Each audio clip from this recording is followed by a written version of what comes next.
I'm just going to tell folks right now that this is going to be a heavier show than normal just because of the topic matter. But we will still try to make it enjoyable and not as depressing as we both feel about the world going into it. So, you ready? Yeah. Am I recording? I am. That's amazing. Here we go. It only takes a little to help a lot.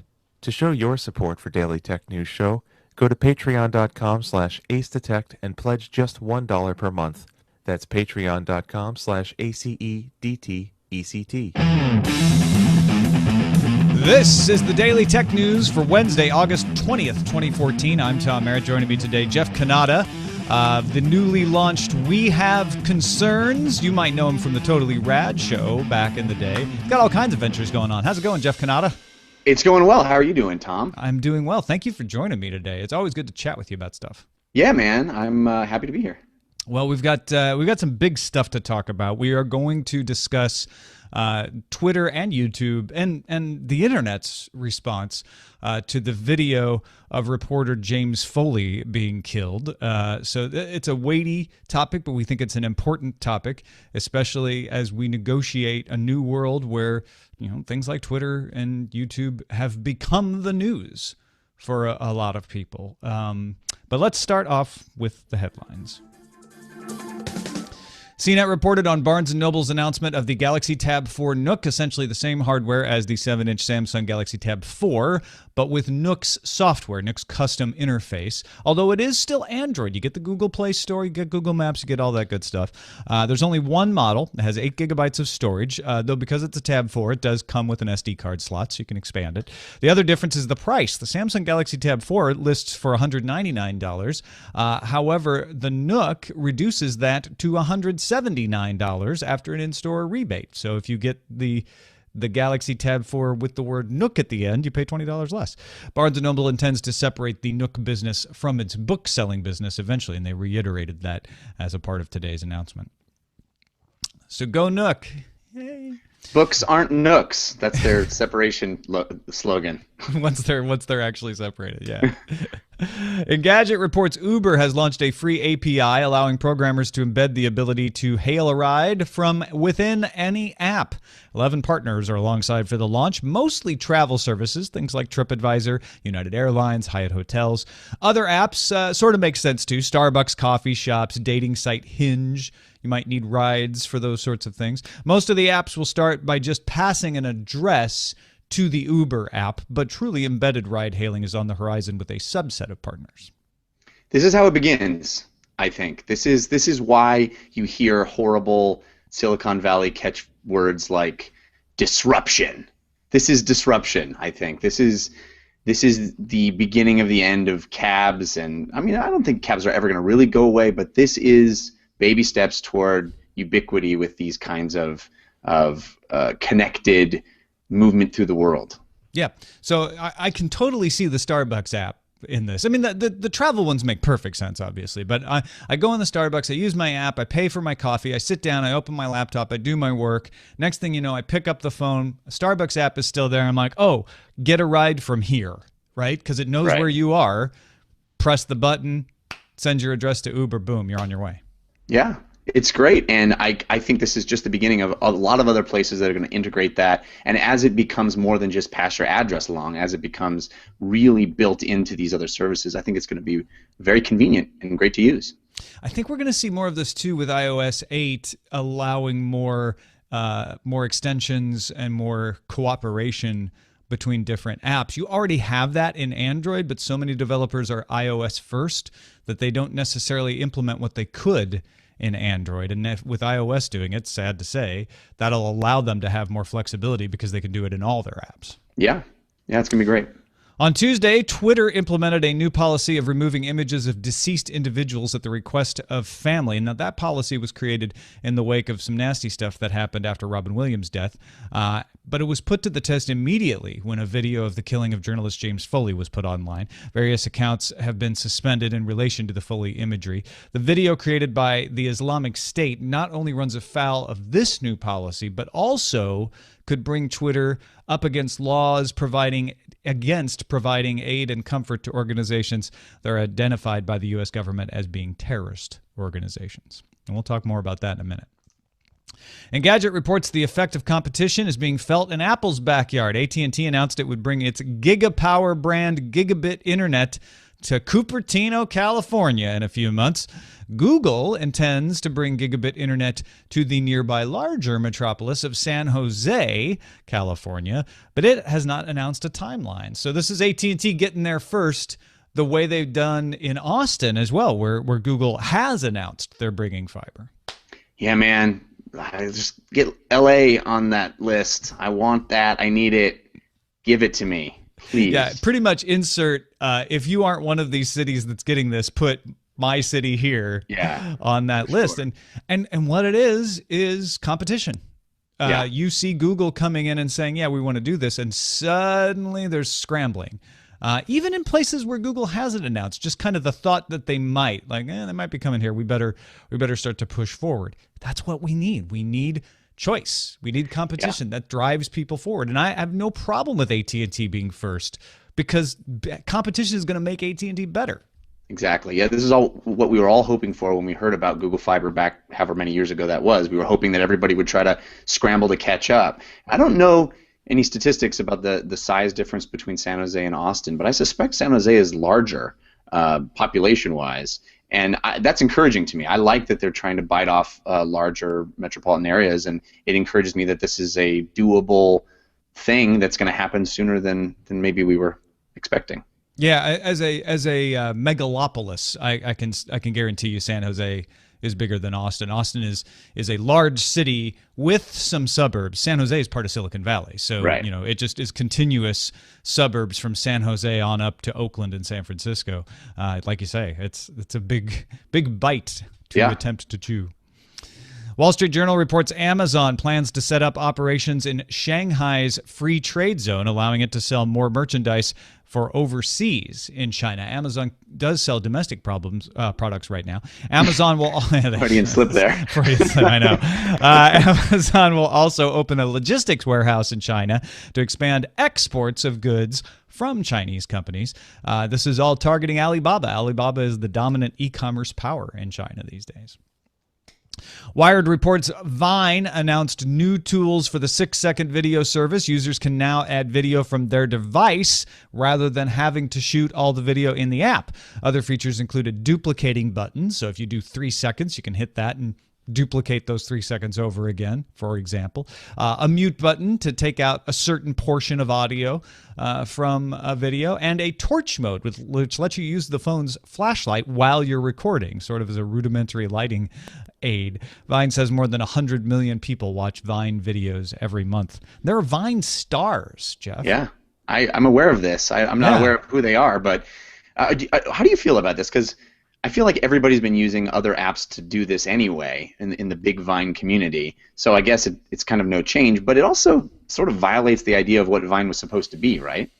Yeah, I think it's inevitable. And I think if you have this many people using it, I think you want to try to cast the net a little wider. And you've sort of said, okay, we've had our 140 character limit. Now we need to start tweaking that where it's logical, right? I'm saying the analog to 140 character limit. So what Twitter did was, all right, you can put pictures and they'll show up embedded. You can have a link and we won't count the characters in the link against your 140 character limit. And I feel like this is the same idea of like, all right, it's still 6 seconds, but let's give you some adaptability. I think the mute thing, particularly, if I do 6 seconds and something unexpected happens, having the ability to get that out of there means I can still use a video I might have had to delete otherwise. Yeah, and they're rewarding creativity here. They're giving tools to make more sophisticated Vine videos, which is going to only make people want to watch Vine videos more. And I guess, it's still 6 seconds, right? Even if you have a 2-minute video that you're uploading into Vine, you can only upload 6 seconds of it. You have to identify what 6 seconds. It's kind of like when talkies came along, we remember that. You and I, we go back. Time now for some news from you. These are things in particularly, lots of things in the show are submitted by the audience, but these are things I like to highlight that showed up at dailytechnewsshow.reddit.com. Join the thousands of people in there submitting news and voting on it. It really helps me figure out what you guys are interested in. At least you subredditors are interested in. And you've always got interesting stuff in there, like Captain Kipper posting the Ars Technica article that Netflix and Time Warner Cable have agreed to an interconnection agreement back in June. Nobody noticed until now. GigaOM was doing a trace route and noticed that, hey, that's going through a different route. Time Warner Cable must have done an interconnection agreement. And yes, a spokesperson from Time Warner Cable confirmed it to Ars Technica. Netflix has struck deals now with Comcast, AT&T, and Verizon, as well as TWC, for interconnection. These are similar to deals struck by many companies who deal in large amounts of data. Instead of paying a CDN to deliver it, they deliver it themselves, so they have to strike the deal directly. Google does this. Facebook does this. Apple does it. The difference is Netflix has tried to do it without paying, and they've been successful with some ISPs and not with others, and they've complained very loudly about the ones that they've been forced to pay. And greasing all the wheels now, though. Yeah. Well, and they're still yelling about it, and they're yelling to the FCC about it, which, you know, hey, if I had to pay for something I thought I could get for free and have gotten for free, I'd probably be crying about it too. Funk Around posted the Engadget story that Brazilian Judge Paulo Cesar de Carvalho of the Fifth Civil Court of Victoria has issued an injunction against the app Secret. That's the one where you get to tell secrets anonymously. Brazil's constitution bars anonymous attacks that do not allow you to defend yourself. Not only will Google and Apple need to remove Secret from the Brazilian app stores, but the judge ordered them to delete it from users' phones as well. They both have the capability to do this, but they generally do not, except in extreme circumstances. So we'll see if they appeal this. The Microsoft company was ordered to remove a similar app called Cryptic from Windows Phone. The companies have 10 days to comply or face fines of 20,000 reals per day. That's the equivalent of around $8,500 US. I've seen those parades in Rio. There's no secrets. Everything's right out in front of you. Well, I think that's the judge's argument. This is Rio. We don't have secrets here. Right. Get rid of that right away. SDC 111 turned us on to The Verge, reporting that Verizon will launch its own app store, at least The Verge passing that along from subscription-only outlet The Information. However, Verizon spokeswoman Deborah Lewis told Recode regarding an app store, "We have no plans to do that. Been there, done that." Verizon closed its Verizon Wireless App Store last year, so that was fun while it lasted. I guess they're not doing it. And zero tears are shed from anyone. Oh yeah, no, they took away all my jokes about carriers giving us something we don't want, and thankfully so. We have no plans to do that is pretty much a flat denial. So. It's hard to read between the lines there. Yeah. Finally, Inga Aning submitted this one. Bloomberg got cozy with a person involved with the investigation of the community health systems breach. That's the one that saw 4.5 million health records stolen, and got that person to admit that the attackers used the Heartbleed vulnerability about a week after it was discovered. This would be the first known breach of a company using that very well branded vulnerability. They have since fixed it, but we'll see if any other companies come forth with breaches that are like, yep, that was Heartbleed. A lot of people were worried about that back when it was announced. Yeah. And that is a look at the headlines. All right, so really, really tragic and weighty events with the YouTube video, which they have now said they believe is, in fact, James Foley, a reporter who's been missing in Syria. He was kidnapped in 2012. And the video starts to show him being beheaded, and then shows a picture of him, of a body with a severed head as evidence that he has in fact been beheaded. They then show journalist Steven Sotloff on the ground and threatened that he would be next. This video is being taken down from YouTube quite frequently. YouTube prohibits content with gratuitous violence and removes such content when flagged by users. It also terminates accounts that are, quote, registered by members of designated foreign terrorist organizations that use in YouTube in an official capacity to further its interests. And Twitter, which, as we mentioned in the headlines, has a new policy saying that family members can request pictures of recently deceased relatives be taken down, except when there are public interest factors such as newsworthiness. Slippery term, that. Yeah, so New Wexler, a Twitter public policy employee, told Matthew Ingram of GigaOM that screenshots of James Foley were being taken down from Twitter at the request of the family. However, there's a lot of arguments. In fact, some journalists had their accounts suspended temporarily because they had posted pictures and videos or links to them. That this is certainly newsworthy, and that Twitter shouldn't be applying that policy. But Dick Costello this morning said, we have been and are actively suspending accounts as we discover them related to this graphic imagery. And don't forget, there is a law in the United States that says you cannot provide aid and comfort to an organization that the government here has determined to be a terrorist organization, and allowing propaganda, one could call it, to be disseminated could be considered that. So, and we know that ISIS has been very proactive in using social media sites as a way to recruit members and propagate their information. Yes, in fact, they're moving as these Twitter accounts get banned. They're moving to other accounts on Twitter. They're also moving to other systems. They've tried to launch on various paste bin type sites. They've tried to launch on Diaspora at the Join Diaspora server. Now, Diaspora works differently than Twitter. It's decentralized. The Join Diaspora server kicked them off, but they could certainly go to another Diaspora server potentially somewhere else. The question is, do they get enough of a splash? Remember, this isn't just about them disseminating information, or they'd just be doing it on the Onion router. This is about them having it in front of the world. They want their message to be seen. Absolutely.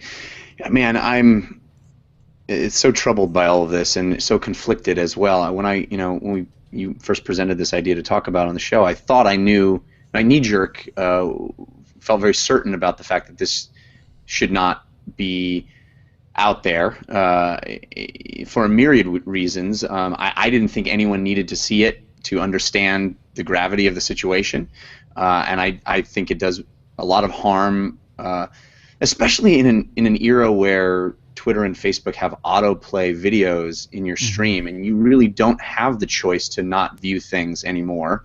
They just, if they're in your stream, they start playing, and I find that personally very troubling.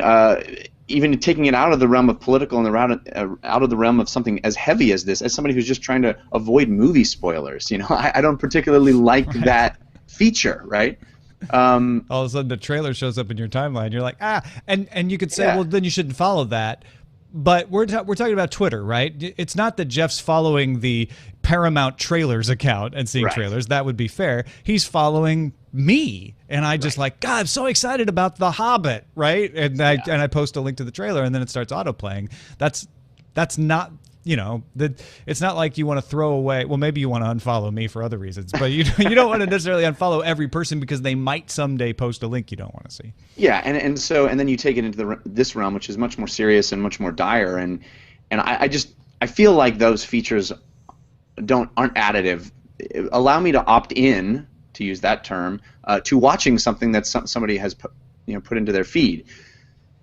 But and I mean, I have many thoughts on this. I also do feel like, especially in the light of what's going on in Ferguson this last week, where Twitter has been reporting the news and has been doing so in a manner that is far more open and far more quick and far more accurate than even the big news organizations have been able to do. I always know what's going on in Ferguson first because my friend who lives in St. Louis texts me, open up Twitter. And I know exactly what he means now, which is like, I open up Twitter. The first time he did it, he said, open up Twitter and do hashtag Ferguson. And that's when I found out what was going on at all. Yeah. And now he's like, it's, stuff's happening again. And I go immediately to Twitter and I'm up to speed. You're right. And we see that across the world. I mean, even the Arab Spring stuff is being broken by social media first. And to have any company making decisions on what can be seen and can't be seen is worrisome from the perspective of a news organization, a decentralized populist news organization, which is what Twitter can serve as at its best. So I'm conflicted. I'd love to hear what you think. Yeah, it's tough. There are two, I think, there's always more than one side to any story, but there's two very interesting takes on this that I saw on Twitter. In fact, I saw them through the Gigome article from Matthew Ingram. Sociologist Zeynep Tufekci wrote, "Free and offensive speech is a fundamental right, but so is the right to live in peace, free from ethnic violence." Now, that's in the context of her arguing that sometimes these sorts of messages can make a bad situation worse. They can inflame things, and there is a time to restrict them. And she thinks this is one of those times. I went to journalism school and I took journalism law, and I learned very, very well the lesson that free speech is freedom of speech for all the speech you like. There's always some kind of speech that every society, no matter how free they think, clamp down upon. You can't yell fire in a crowded theater is usually the most famous example of that, right? Mm-hmm. On the other side, Glenn Greenwald says, I don't want private corporations deciding what political speech is okay. Right. And he's saying Twitter isn't in a position to judge whether something should be allowed as free speech or not. Or when things should be allowed, as you referenced earlier as well. Yeah, and Google should not be in that position. I see merit to both these arguments. I think the tough one for the sociology side of it is, how do you stop this from getting out there? Now, granted, I had a difficult time, and I looked because of this story, in finding an unedited version of that video. It is difficult to find now. It was not difficult yesterday, though. Plenty of people have found it. I did find one that had actually kept up on YouTube because they blurred out the graphic parts, but you still got the sense of what the video did. I felt like that was actually a very responsible way to say, if you need to know what was in this video, here's a way to see it, without having the full impact that they intended the video to have. So there's always a balance to be found in these things. And I think this is one of those areas where it is a test of Twitter to say, you know what, you are a platform here. And if journalists, trained journalists, respected journalists, not just, somebody who started their blog yesterday, but, professional journalists with a reputation are saying, look, we really need to share this, I think you need to listen to that. Yeah. And, I think, too, about abuse on Twitter, which is a real problem, and which Twitter has, up to this point, pretty steadfastly refused to address. And yes, you can say that's free speech as well, but there are lines, and there are lines across which I don't think any Twitter user should be forced to deal with the kinds of not imagery, not video, just words, but words that make Twitter and any social media site a less effective place to be, a less desirable place to be. I have real issue with that as well, and I'm conflicted because I don't feel like people should have to deal with that. I don't feel like what is ostensibly a snuff film in this particular case needs to be seen by as many people as seem to be able to see it at this point. But I also don't ever want to restrict the flow of information, and certainly am not in favor of censorship. So it's a tough line to walk, and I don't know as a company how you're supposed to walk it. Yeah, and this is where it goes from, you see a company decide how much it really believes its own policy and its own ideology. Twitter has backed away from those abuse and bullying issues by saying, we are a platform. If enough people report it as abuse, we'll look into it, but we're not going to police Twitter. And I think they have a fair defense there. Mm-hmm. The thing that this particular issue has pointed out, many people have said there have been many other links to videos of beheadings, of propaganda from the Islamic State, of messages of hate that would seem to be right alongside of this one. Why is this one the one you go after? Well, the practical answer is you go after this one because this one is a lot more popular than those were. This one is grabbing headlines because it's an American reporter. For good or ill, that's the truth of the situation. But yeah, it puts Twitter up against the wall to say, like, these were reported. Why didn't you do those? Yeah. Yeah, it's rough. I just lost video on you. Am I not seeing you, or is the whole world not seeing you? Whoop. There we go. And we're back. Whoop. Yeah, sorry about that. My camera. That's okay. Yeah, it's I think that Twitter just decided not to see your video anymore, and that's the problem that you have. You can stop my video, but you can't stop my audio.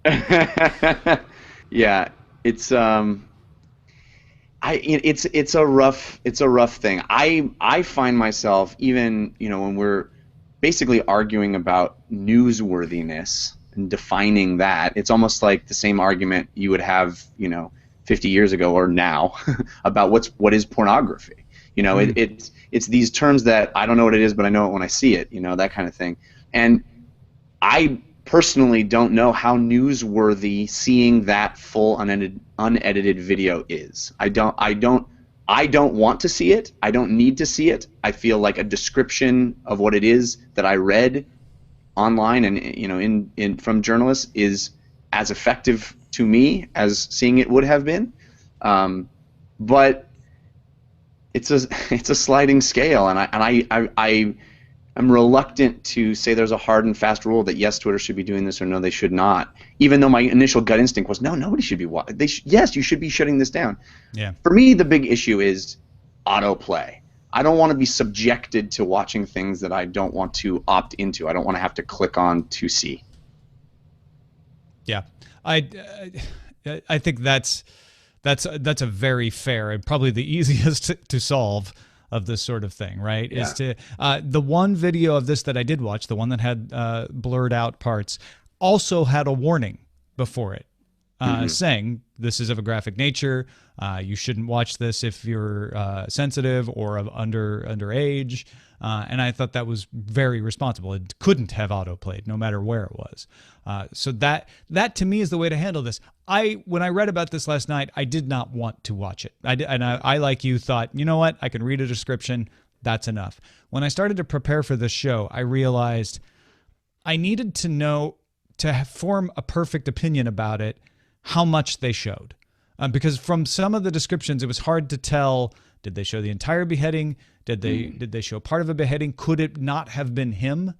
Right. You start to have questions about the veracity of the video. Are they trying to pull something or pull the wool over people's eyes, etc., that only watching it can really help you form an opinion on it.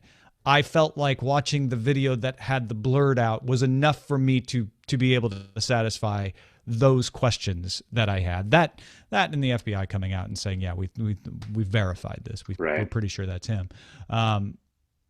So I think there's a responsible way to handle these kinds of public issues, and Twitter isn't nailing it right out of the gate, but they're learning, and I hope they learn it right. I will say YouTube seems to have a better handle on it, probably oddly because they've had to deal with taking down copyrighted music videos for so long.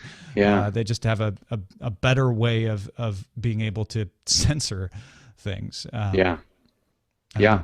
The thing I really take issue with from Ingram's article on GigaOM is he comes right out and says you owe it to the journalist to watch it, and I just fundamentally disagree with that on its face. But I don't think that you honor anybody by seeing the ultimate sacrifice that they paid.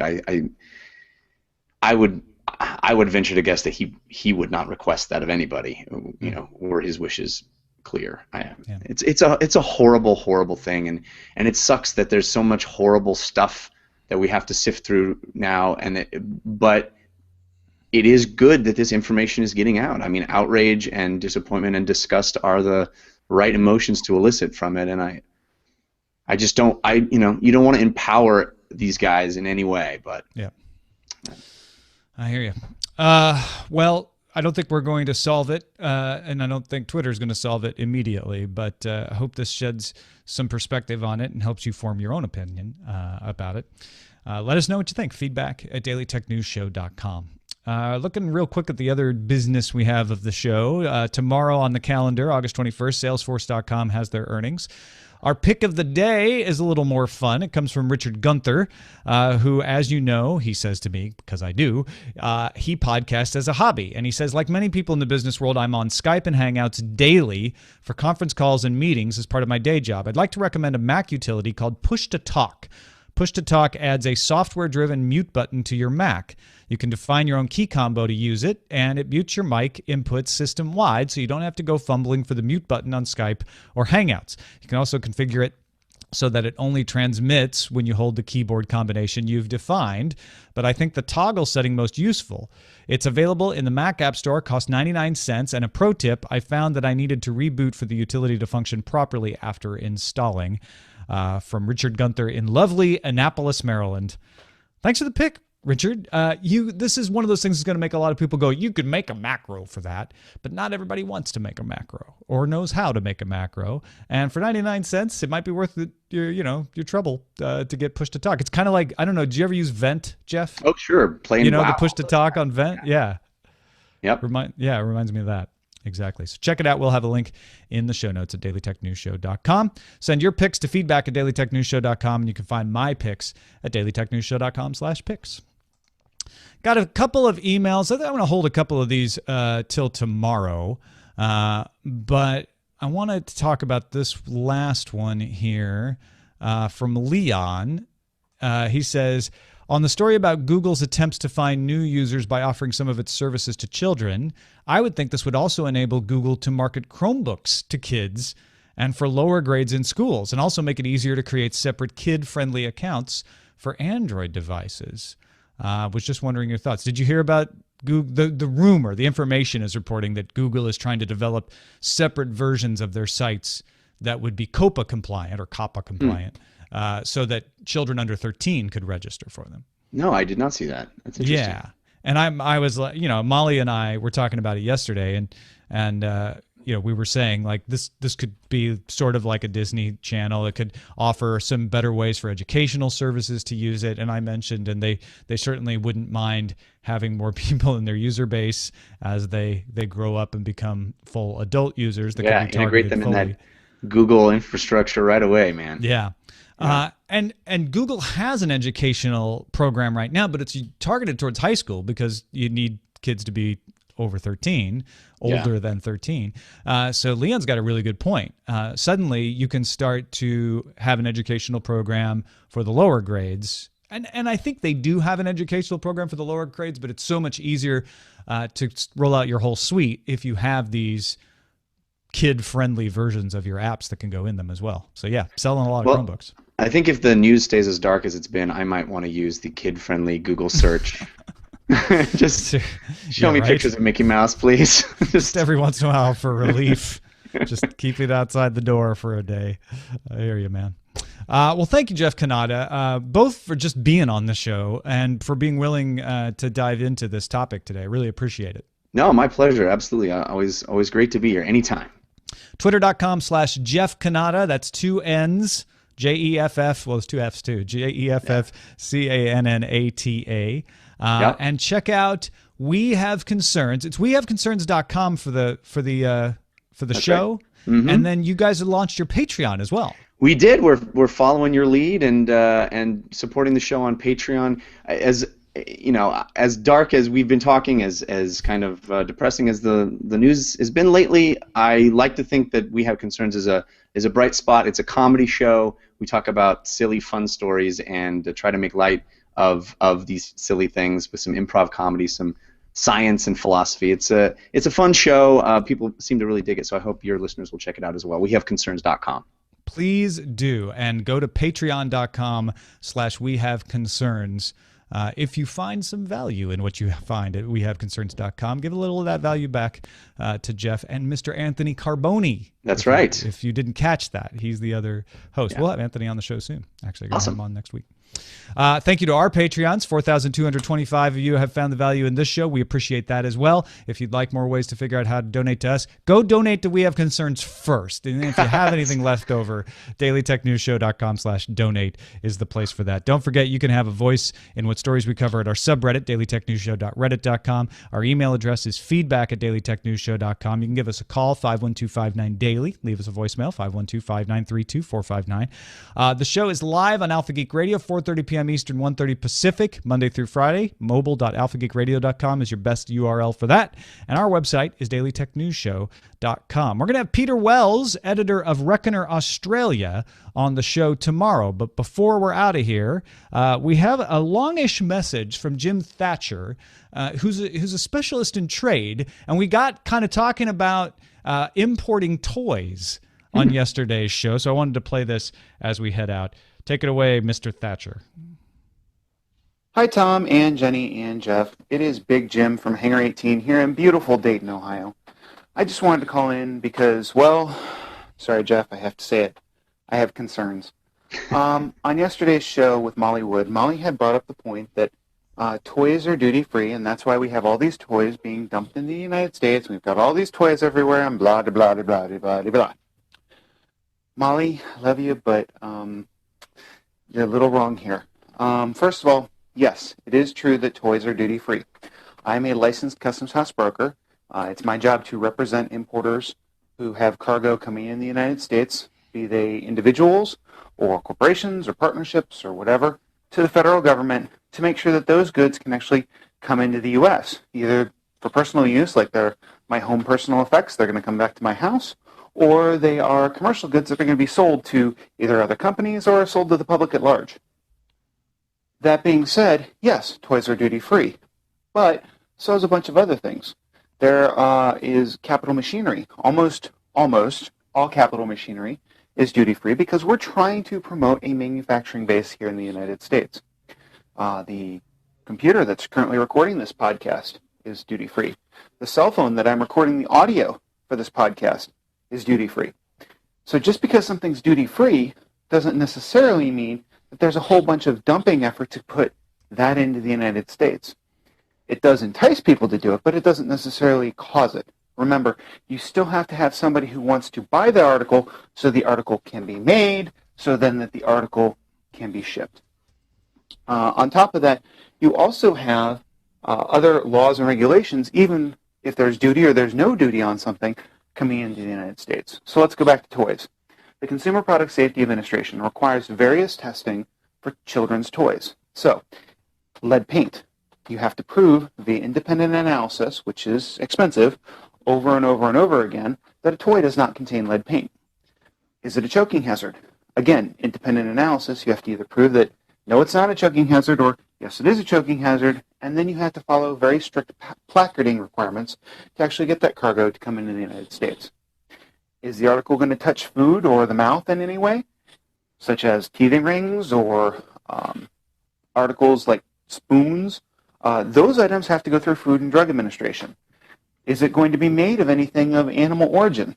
That's Fish and Wildlife Administration. Could it be some foreign plant material? You could be dealing with the Agriculture Department at that point. So there's all these different myriad of agencies when you're bringing something in the United States that also has a say, regardless of what the duty rate is. In addition to that, you also have the wonderful world of anti-dumping duties. These are additional duties that are levied against articles coming in the United States that the federal government has found that have foreign entities that are trying to drive U.S. companies out of business. A good example of this at one point was ball bearings. There was almost a 1,200% duty rate on ball bearings in addition to their regular duty rate, so that they couldn't be brought into the United States without paying these excessive rates. And then you've got the other lovely world that we're all familiar with on the Daily Tech News Show, patents and trademark infringements. Hooray! Section 337 investigations, which we always hear about with regard to Google, Samsung, Apple, Motorola, and the myriad of other players in the field. Those articles also have to be stopped at the border before they come in the United States. That's another set of legal requirements that you have to deal with before something can even approach the borders. So I hope this little rant has been able to give you some information, give you some dialogue, give some information that you can use, and realize that just because something's duty-free doesn't mean we should all be importing it. Love from Dayton, Ohio. I'm Big Jim. Peace out.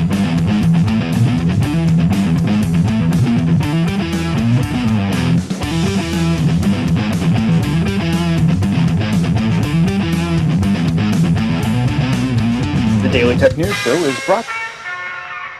This podcast is part of the Frog Pants Studios Network. For more information about this and other shows, visit frogpants.com. Audio program so good, it's like you're there. All right. I just want to say I don't want duty on anything. No more duty. Come on. No duty. Free the duty. No, I don't want free duty. I want... Hell no. All right. Thank you, Big Jim, for the insights. Appreciate that. I'm going to start levelating this. And, well, we don't really have that many top vote getters. Showbot.replex.org is where the titles get submitted, Jeff. El Khalif developed this for us out of the chat room. People can do bang S, the exclamation part S, and then a title gets sent to the Showbot, and then folks can actually vote. Yeah, we do that with DLC as well. That's really fun. That's cool. Yeah. Yeah. It's very helpful, isn't it? What are the contenders? Well, we've got Twitter's Mortal Struggle, Megalopolis with C's and Domestic Problems, Freedom of Censorship, weighty, Ooh. Books Aren't Nooks, You Can Stop My Video, but You Can't Stop My Audio. That's a little long, but funny. China's Domestic Problems, Torch All the Vines, Not bad. Censored Freedom Policy. Yeah, people were not feeling funny today. I don't blame them. I wonder why. Yeah. Looks like that Twitter's first one. Mortal Struggle has got I like that. 3 votes. It's, Maybe go with that. Yeah. We got another minute or so before I have to make the call. So if you want to get your votes in, showbot.replex.org. I like that he put in a caps button for me because the blog only shows things in all caps. So sometimes certain jokes get lost in the translation if you cap it all.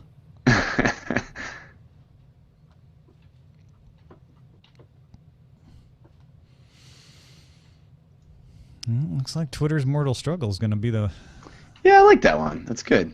Yeah, it's well phrased, CS803.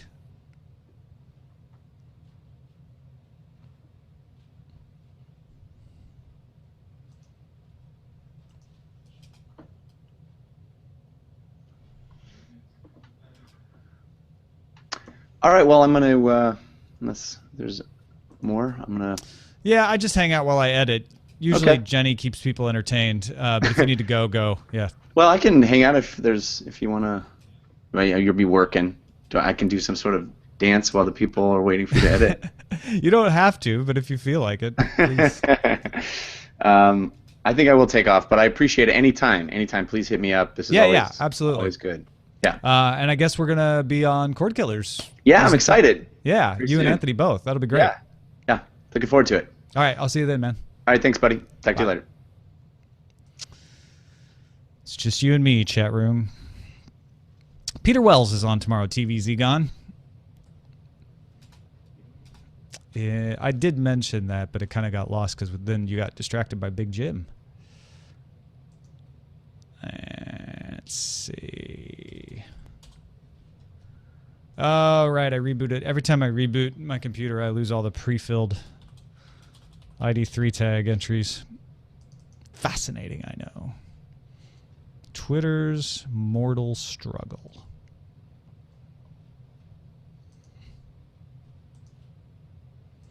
Well, I don't know why the camera went off today. I have a new battery in there. My theory was that with the battery in there, it was causing it to turn off, but now I'm thinking the camera maybe has issues. I think it didn't go off during Sword and Laser. Oddly. Maybe it's a heat thing. not cooling itself down as well or something. Oh, well. Take some of that Patreon money and buy a new camera, I guess.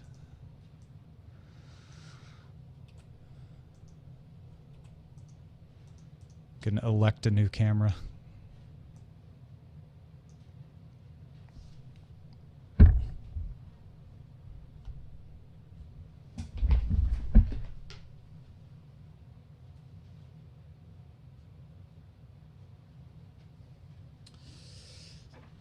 Well, what I did figure out is that you don't need the battery in there. So, I don't know. But with a new battery, why would that? I can try it without the battery tomorrow and see what happens. I could keep it in a freezer.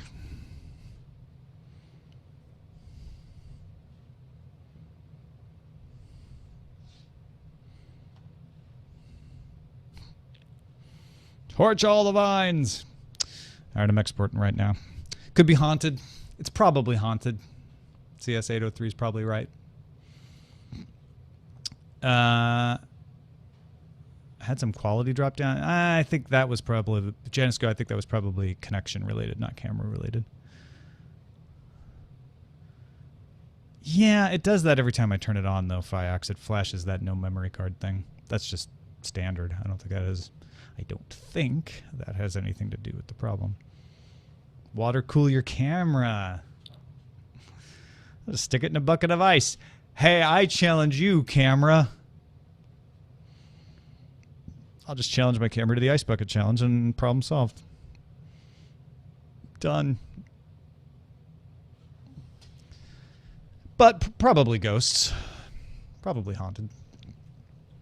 I think that's the more logical solution.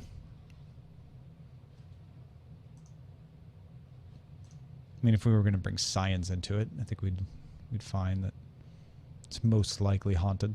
A haunted camera. A haunted CMOS sensor. Uh-oh, John Holzer joined the chat room. Hello, John Holzer. You make me thirsty for beer.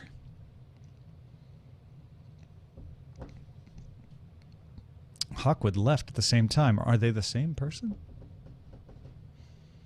Or are they ghost? Get a GoPro and mount it to one of the dogs, TVZ Guns suggests.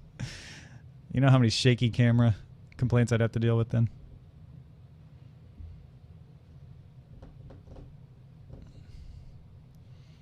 All right. We are exported.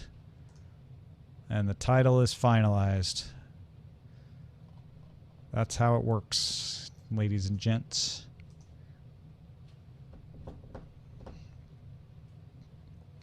I scared John Holzer away.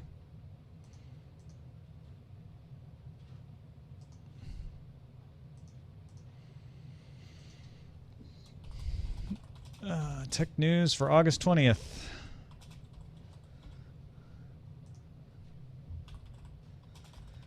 I sometimes feel like I'm cheating when I put for the subject tags on archive.org just tech and news, but it's faster that way and it's perfectly accurate.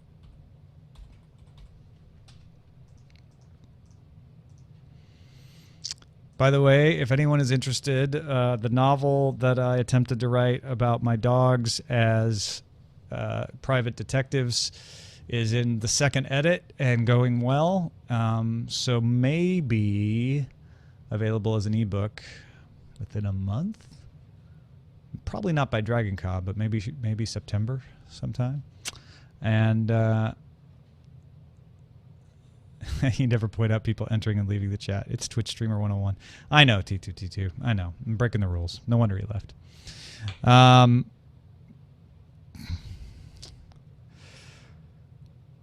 I should find the pic of my dad holding a Kepler CMOS. Nice. Anyway, so ebook coming. And I will do an audiobook of Lot Beta. I promise. I just need to schedule it. It takes time, and I want to do it right. I I have a special audiobook of United Moon Colonies with Veronica Belmont co-reading with me that I also want to publish on Audible. And that takes a little more because they have certain specs that you have to meet and everything. They're not ridiculously complicated. You just have to do it. So I've been waiting until I could actually get all that, get some time for all that. But those are the plans. Why do you keep playing?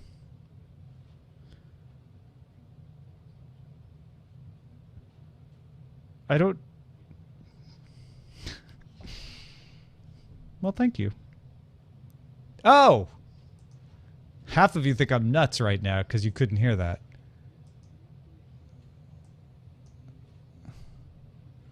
Okay. Those of you on Alpha Geek Radio heard what I heard. Those of you on YouTube did not. And you're like, what? New Toast 2 will not be released anytime soon.